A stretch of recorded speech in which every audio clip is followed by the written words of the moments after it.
Assalamualaikum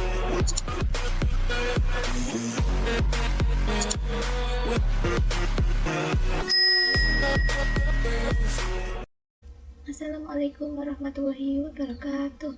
Halo teman-teman, welcome back to my channel.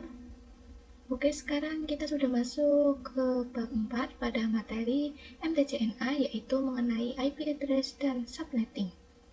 Pada bab kali ini kita akan membahas pengenalan IP address dan subnetting, IP public dan IP private, classful dan classless addressing, kasus subnetting, konsep block subnet, dan konsep switch router. Oke, kita masuk ke materi yang pertama, yaitu pengenalan IP address dan subnetting. Jadi, ketika suatu perangkat ingin terhubung ke perangkat lainnya, baik itu menggunakan wired ataupun wireless, tentu saja memerlukan identitas nama pada setiap perangkat. Identitas tersebutlah yang dinamakan IP address. Jadi IP address itu digunakan sebagai nama ya teman-teman, dimana ketika beberapa device ingin saling berkomunikasi, maka mereka akan membutuhkan yang namanya IP address. Untuk saat ini IP address yang tersedia ada dua jenis, yaitu IPv4 dan IPv6.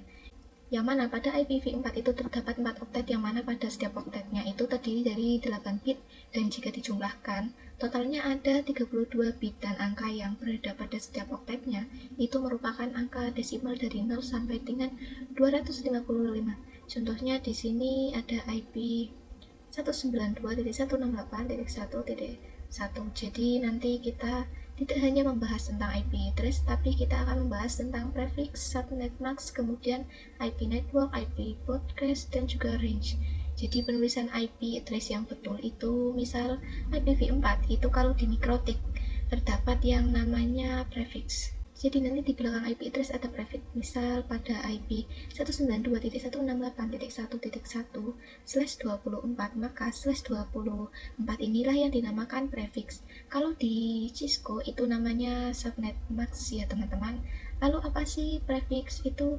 Prefix itu digunakan untuk menentukan jumlah IP yang dapat digunakan. Jadi misal pada IP ini ada /24, maka IP yang dapat digunakan ada sekitar 256 IP. Kemudian di sini kita akan belajar mengenai subnetting, yaitu cara atau metode yang digunakan untuk menentukan jumlah prefix atau subnet mask berapa yang cocok untuk digunakan pada suatu lab, seperti itu teman-teman. Oke, contohnya seperti ini. Misal pada suatu kelas kita memiliki 6 device atau 6 perangkat komputer.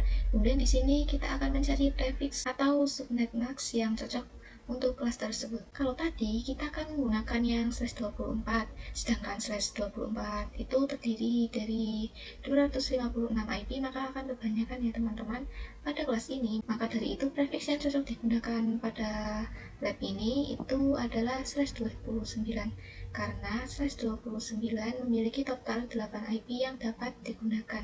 Jadi tidak terlalu banyak dan juga tidak terlalu sedikit. Jadi nanti kita akan belajar mengenai total IP berapa saja yang dapat digunakan pada /24, /29, dan lain sebagainya pada materi subnetting. Oke, kita masuk ke materi yang kedua, yaitu IP address private dan public.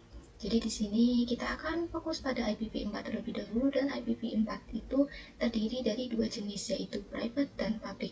Seperti yang kita tahu, IPv4 itu terdiri dari 4 oktet, yang mana setiap oktetnya itu memiliki angka desimal dari 0 sampai dengan 255. Singkatnya, IP public merupakan IP yang digunakan di internet dan bisa diakses dari mana saja. Jadi misal kalian mengakses facebook.com, youtube.com, dan lain sebagainya, maka secara tidak sadar kalian sedang mengakses IP publik masing-masing yang dimiliki oleh mereka, asalkan device kalian itu terkoneksi ke internet. Jadi ketika pengguna menggunakan device yang terkoneksi ke internet, baik itu HP maupun komputer dan lain sebagainya, maka secara tidak langsung mereka sudah terkoneksi ke IP publik dari suatu website. Kemudian di sini itu ada IP private. IP private itu berada di dalam jaringan lokal, dan ciri utamanya biasanya IP private itu dapat diakses dari dalam jaringan lokal itu sendiri. Kemudian untuk contoh dari jaringan lokal itu sendiri ada misal seperti lab sekolah atau kantor yang terdiri dari beberapa device. Kemudian untuk IP private itu terdiri dari 3 kelas. Untuk pengalamannya ada kelas A, B, dan C, yang mana pada setiap kelasnya itu sudah memiliki range IP dari berapa sampai berapa. Misalnya pada kelas A itu ada range IP-nya dari 10.0.0.0 sampai dengan 10.255.255.255. Jadi misal ketika ada IP 10.256.2.1, maka itu sudah termasuk IP public, bukan lagi IP private. Kemudian pada kelas B ada 172.16.0.0 sampai dengan 172.31.255.255. Jadi misal ada IP address 172.35.10 berapa, maka itu sudah masuk pada IP public. Pada kelas C juga sama, ada range IP dari 192.168.0.0 sampai dengan 192.168.255.255. Maka ketika ada IP address 192.169, maka itu sudah masuk pada IP public, bukan lagi IP private. Jadi biasanya alamat IP seperti ini itu digunakan pada lab sekolah, teman-teman. Karena alamat IP ini tidak bisa langsung diakses oleh internet, dan konsep inilah yang disebut sebagai NAT, yaitu yang memungkinkan beberapa perangkat dalam jaringan lokal menggunakan satu alamat IP publik tunggal untuk berkomunikasi dengan internet. Jadi ketika perangkat menggunakan NAT untuk mengakses internet, maka dari router akan menerjemahkan atau mentranslatekan IP private mereka ke IP publik yang digunakan di internet. Jadi contohnya seperti ini. Dari device akan terhubung ke switch terlebih dahulu, kemudian dari switch baru akan terhubung ke router, dan dari router baru akan mengakses internet, yaitu melalui ISP. Jadi ISP itu menyediakan layanan internet, jadi nantinya konfigurasi NAT itu akan dilakukan pada router agar seluruh device yang ada pada lab ini itu dapat mengakses internet. Oke, sekarang kita masuk ke materi yang ketiga, yaitu mengenai IP address kelas full dan kelas slash. Oke, seperti yang kita ketahui bahwa IP address itu terbagi menjadi dua jenis. Ada IPv4 dan juga IPv6. Kemudian pada IPv4 ada dua jenis IP, yaitu IP private dan IP public. Yang dimana pada setiap IP-nya itu diklasifikasikan pada beberapa kelas. Ada kelas A, B, C, D, dan E. Untuk kelas D dan E itu tidak digunakan karena sebagai pengujian. Kemudian pada setiap kelasnya itu sudah ditentukan range IP dari berapa sampai berapa yang dapat digunakan. Seperti tabel di sini, ini merupakan kualifikasi tabel pada IP private dan IP public. Kemudian di sini ada juga kualifikasi tabel untuk IP private saja. Ini sama dibagi menjadi 3 kelas, namun di sini untuk range IP-nya itu lebih dirinci ya teman-teman. Ada dari 10.0.0.0 sampai dengan 10.255.255 dan seterusnya. Kemudian di sini ada istilah CIDR ataupun prefix. Prefix ini sama dengan subnet max, yaitu menentukan jumlah IP yang dapat digunakan. Kalau di Mikrotik itu ada prefix. Kalau di Cisco biasanya menggunakan yang namanya subnet max. Jadi kalau misalnya ada CIDR default ataupun subnet max default, itu biasanya dinamakan dengan classful addressing, yaitu pengalamatan IP berdasarkan kelasnya. Misal nih di sini ada 255.0.0.0 adalah /8, 255.255.0.0 adalah /16, dan 255.255.255.0 adalah /24. Seperti itu teman-teman. Oke, di sini misal kita memiliki contoh kasus pada suatu lab terdiri dari 200 host. Jika kita menggunakan prefix yang /8, maka itu akan kebanyakan, karena jika kita lihat pada tabel di sini untuk prefix yang /8 itu jumlah hostnya itu 16 juta lebih, maka itu akan kebanyakan untuk suatu lab yang terdiri dari 200 host saja. Maka untuk lab yang seperti ini kita akan menggunakan yang /24. Kenapa? Karena jika kita lihat pada tabel di sini, untuk /24 itu jumlah hostnya terdiri dari 256 host. Kalau kita pakai yang /25 itu akan terlalu sedikit ya teman-teman, karena 128 saja. Ataupun kalau kita pakai yang /23 itu ada 512 host, maka itu kebanyakan. Jadi kita cari yang spesifiknya saja, yaitu pada /24 yang berisi 256 host. Jadi kita bisa simpulkan di sini untuk slash 8 itu masuk pada kelas A, slash 16 masuk pada kelas B, slash 24 masuk pada kelas C. Oke teman-teman, kita masuk ke materi yang keempat, yaitu kasus subnetting. Untuk melakukan proses subnetting, kita akan melewati beberapa proses di bawah ini, yaitu menentukan prefix yang sesuai, menentukan subnet mask, IP network, IP broadcast, dan range IP yang bisa digunakan. Kalau untuk prefix dan subnet mask itu sama ya teman-teman, yaitu digunakan untuk menentukan jumlah IP yang bisa digunakan. Kalau untuk IP network itu merupakan tanda alamat pada suatu jaringan LAN. Kalau untuk prefix dan subnet mask itu sama ya teman-teman, yaitu digunakan untuk menentukan jumlah IP yang bisa digunakan. Kalau untuk IP network itu merupakan tanda alamat pada suatu jaringan LAN. Kemudian untuk IP broadcast yaitu alamat IP yang digunakan untuk melakukan pengiriman informasi ke semua host yang ada pada jaringan LAN tersebut. Kemudian untuk range IP adalah menentukan range IP berapa saja yang dapat digunakan. IP network itu kan ibaratkan seperti alamat ya teman-teman. Misalnya nih, pada suatu jaringan saya beri nama Tanjung Harapan. Alamat atau kampung Tanjung Harapan ini itu yang disebut sebagai IP network. Kalau IP broadcast itu seperti Pak RT teman-teman. Jadi kalau misal setiap kampung itu kan pasti punya Pak RT. Nah itu yang disebut juga dengan IP broadcast. Jadi nanti IP broadcast itu akan mengirimkan informasi-informasi kepada perangkat-perangkat yang berada pada jaringan LAN tersebut. Oke, kita masuk pada kasus subnettingnya. Di sini diibaratkan saya memiliki 12 host atau 12 PC. Di sini kita akan mencari prefix total IP, subnet mask, IP network, IP broadcast, dan juga range. Untuk kasus ini kita akan menggunakan IP pada kelas B, yaitu 172.16.0.0 sampai dengan 172.31.255.255. Nah, pertama-tama kita akan mencari prefix yang akan kita gunakan. Bagaimana sih cara tahunya? Yaitu dengan istilah perpangkatan 2. Jadi 2 pangkat berapa yang hasilnya melebihi 12 tapi tidak terlalu banyak dan tidak terlalu kurang dari 12. Bisa kita lihat pada pemangkatannya ada di sini. Jika kita menggunakan 2 pangkat 3 itu kan hasilnya 8. Maka itu akan sedikit. Kalau kita pakai yang 2 pangkat 5 itu kan hasilnya 32, itu juga kebanyakan ya teman-teman. Jadi di sini kita akan menggunakan 2 pangkat 4 yang hasilnya 16. Jadi tidak terlalu banyak dan tidak terlalu sedikit.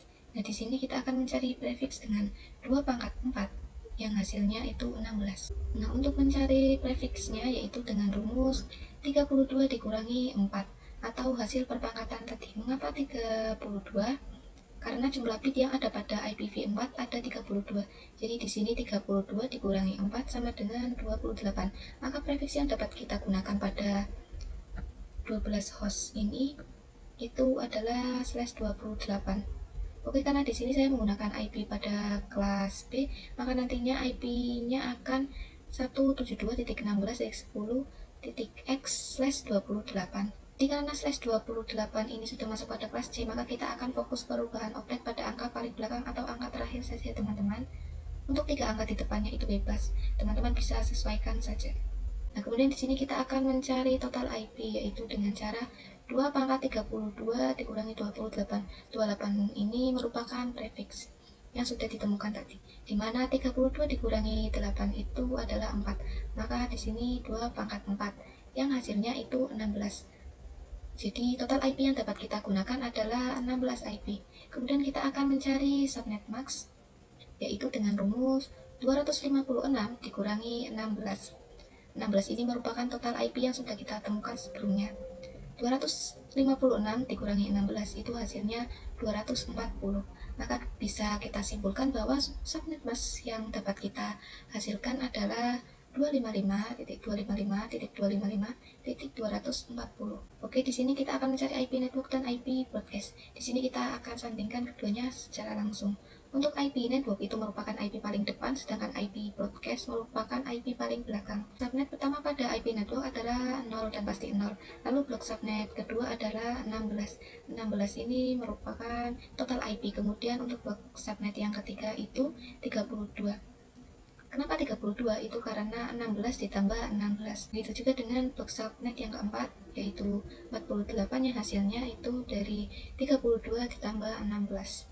Jadi blok subnet merupakan pengkategorian blok atau kamar. Jadi di sini ada blok 1, blok 2, blok 3. Kemudian untuk mencari IP broadcastnya itu dengan cara mengurangi 1 pada IP selanjutnya.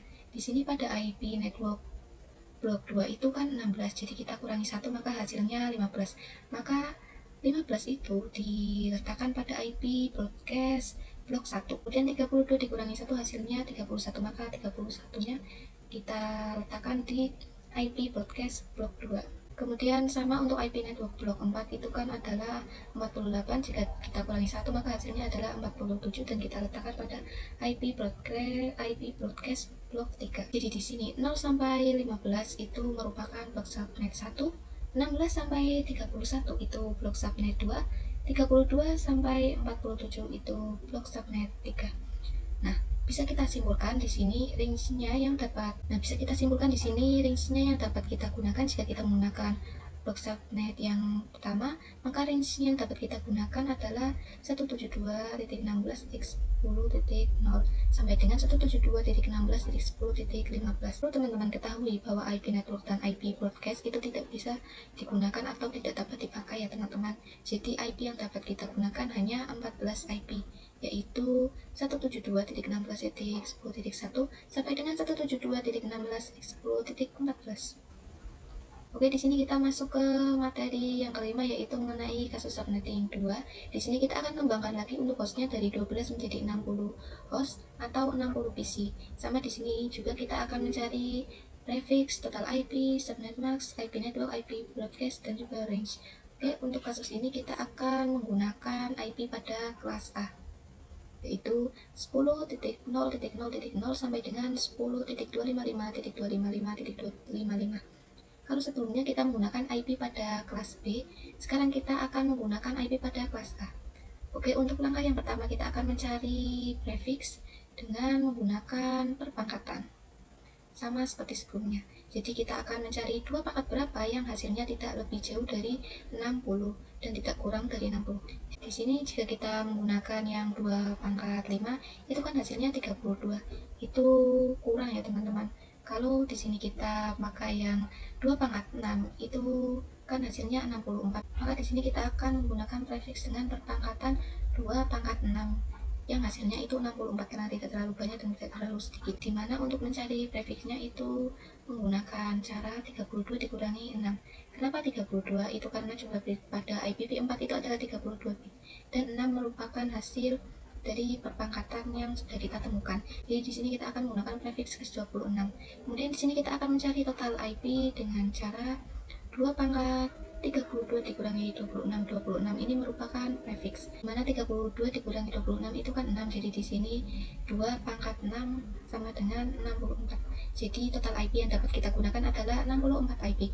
Kemudian di sini kita akan mencari subnet max, yaitu dengan cara 256 dikurangi 64, yang mana 64 ini adalah total IP. Jadi 256 dikurangi 64 itu hasilnya adalah 192. Jika kita simpulkan maka subnet max yang dapat kita gunakan atau yang kita hasilkan adalah 255.255.255.129.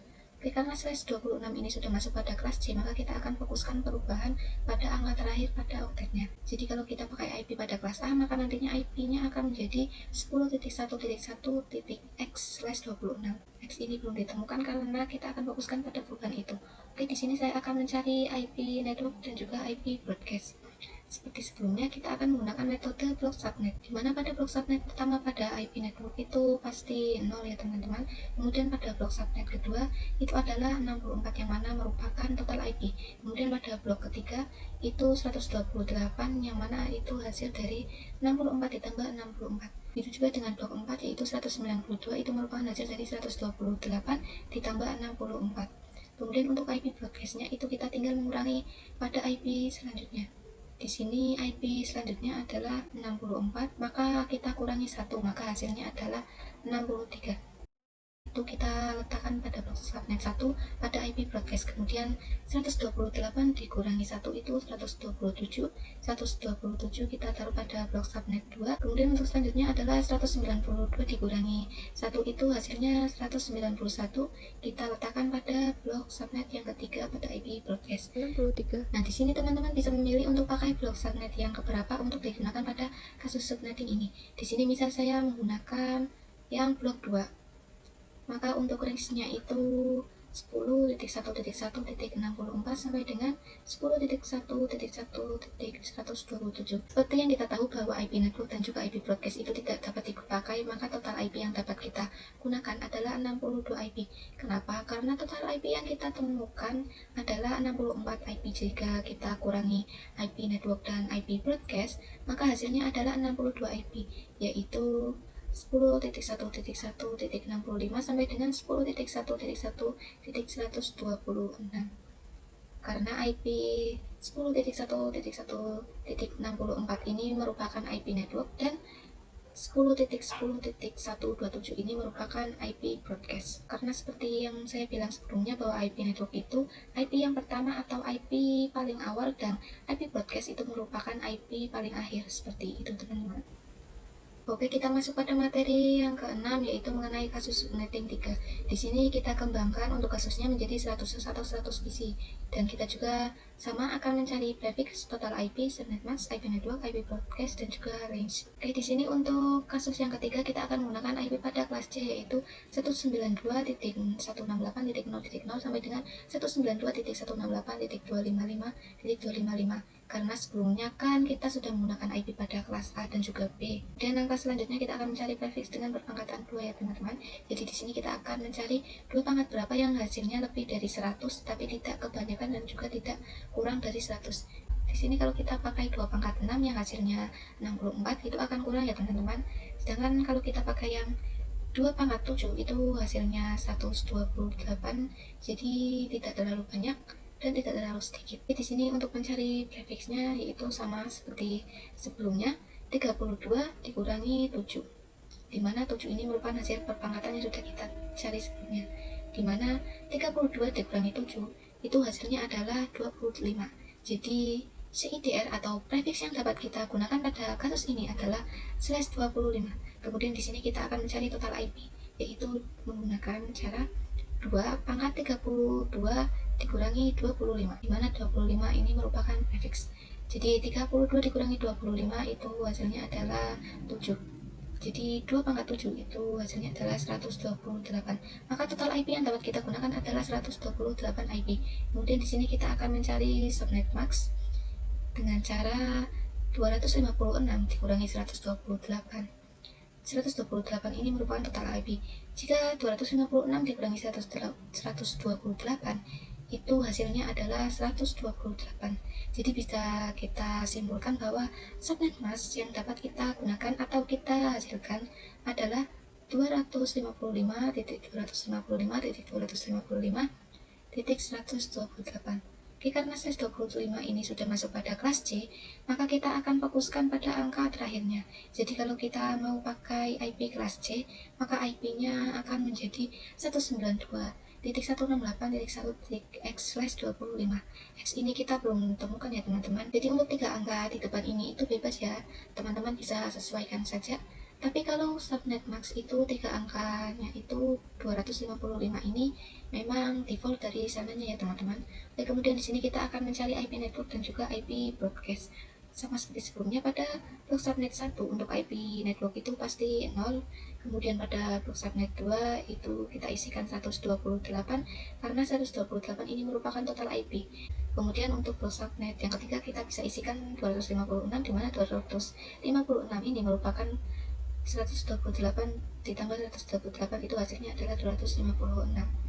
Di sini kalau sudah sampai 256 itu sudah cukup ya teman-teman, karena hanya sampai 256. Itu juga pada IP broadcast. Di sini kita bisa isikan untuk blok subnet yang pertama itu 128 dikurangi 1 yaitu 127. Kemudian untuk blok subnet yang kedua itu 256 dikurangi 1 itu hasilnya 255.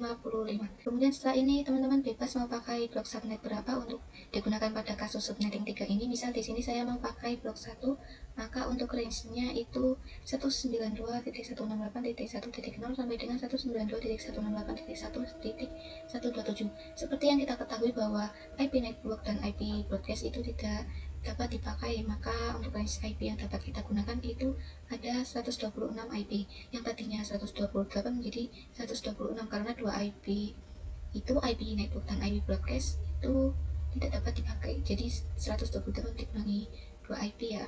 Jadi 126 IP yang dapat kita gunakan. Itu bisa mulai dari 192.168.1.1 sampai dengan 192.168.1.126, yang mana bisa kita lihat di sini bahwa IP networknya itu adalah 192.168.1.0 dan IP broadcastnya itu 192.168.1.127. Seperti yang saya bilang sebelumnya bahwa IP network merupakan IP paling awal, sedangkan IP broadcast itu merupakan IP yang paling akhir. Oke, sekarang kita masuk ke materi yang ketujuh, yaitu mengenai konsep blok subnet. Seperti sebelumnya bahwa blok subnet akan diibaratkan seperti ruangan ya teman-teman. Jadi di sini ada blok subnet 1, blok subnet 2, dan juga blok subnet 3.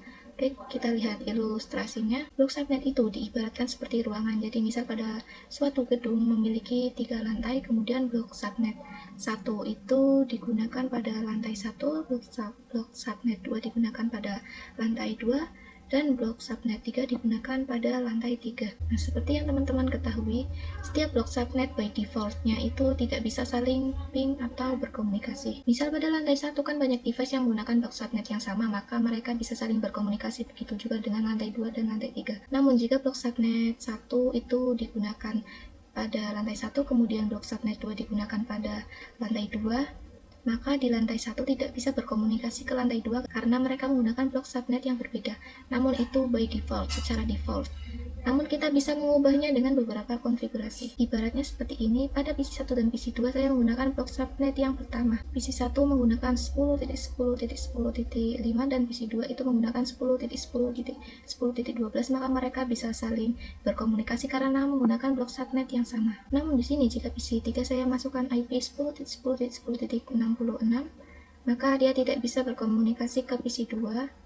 Kenapa? Karena mereka menggunakan blok subnet yang berbeda. Pada PC 2 menggunakan blok subnet pertama dan pada PC 3 menggunakan blok subnet 3. Jadi mereka tidak bisa saling berkomunikasi karena berbeda blok subnet.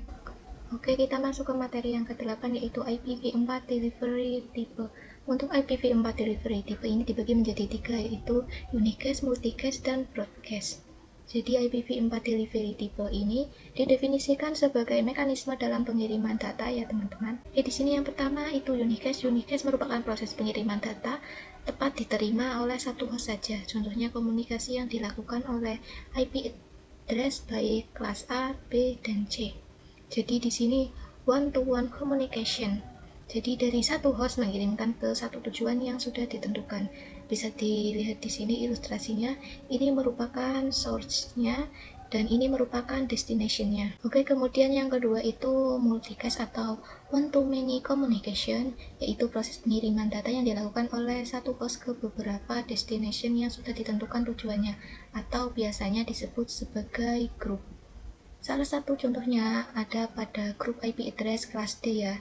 Meskipun kelas D tidak digunakan, namun cara kerja dari kelas D itu termasuk pada multicast atau one-to-many communication. Misal pada ilustrasinya seperti ini, dari satu host itu mengirimkan ke grup kuning yang mana di dalamnya grup kuning terdapat dua komputer atau dua device yang berwarna kuning. Oke, yang ketiga itu ada broadcast atau one-to-all communication, yaitu proses pengiriman data yang diterima oleh semua host pada suatu jaringan yang bisa kita sebut pada satu broadcast domain yang sama atau pada satu blok subnet yang sama. Jadi di sini host akan mengirimkan ke semua tujuan yang sudah dikelompokkan sesuai dengan broadcast domain yang mana ini masuk pada cakupan satu blok subnet ya teman-teman. Jadi contohnya seperti ARP yang dilakukan oleh switch, di mana ARP ini mengirimkan paket-paket ke PC-PC yang berada dalam broadcast domain. Oke, kita masuk ke materi yang terakhir, yaitu konsep switch dan router. Jadi pada suatu jaringan komputer itu ada beberapa device yang diperlukan untuk membangun jaringan itu sendiri. Di antaranya adalah switch dan router. Jadi kalau switch itu mengoneksikan perangkat komputer yang berada pada satu network yang sama, sedangkan router itu mengoneksikan perangkat komputer yang berada pada network yang berbeda. Misal nih, di sini ada dua perangkat atau dua PC di dalam blok subnet yang sama, maka untuk menghubungkannya kita dapat menggunakan kabel baik yang wired maupun wireless seperti kabel UTP dan lain sebagainya. Namun bagaimana jika pada blok subnet yang sama tersebut terdapat beberapa perangkat, misalnya ada 3 perangkat atau lebih, maka kita akan menghubungkannya menggunakan switch.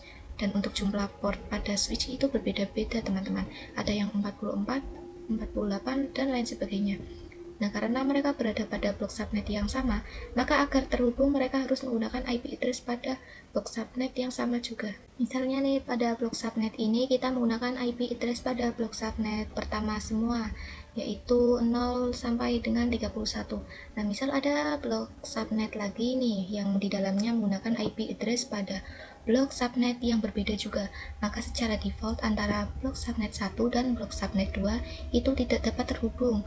Nah, namun kita bisa menghubungkannya dengan bantuan yang namanya router. Ini nanti dari router akan memperkenalkan blok subnet 1 ke blok subnet 2. Begitu juga sebaliknya, dan router juga akan mengenalkan dia mau kemana, lalu melalui mana. Nanti kita akan membahas router sendiri pada bab routing, karena pada bab routing sendiri berkaitan dengan router ya teman-teman. Oke, mungkin itu saja pembahasan mengenai IP address dan subnetting. Kurang lebihnya mohon maaf. Sampai jumpa di video selanjutnya. Terima kasih sudah menonton. Wassalamualaikum warahmatullahi wabarakatuh. Bye.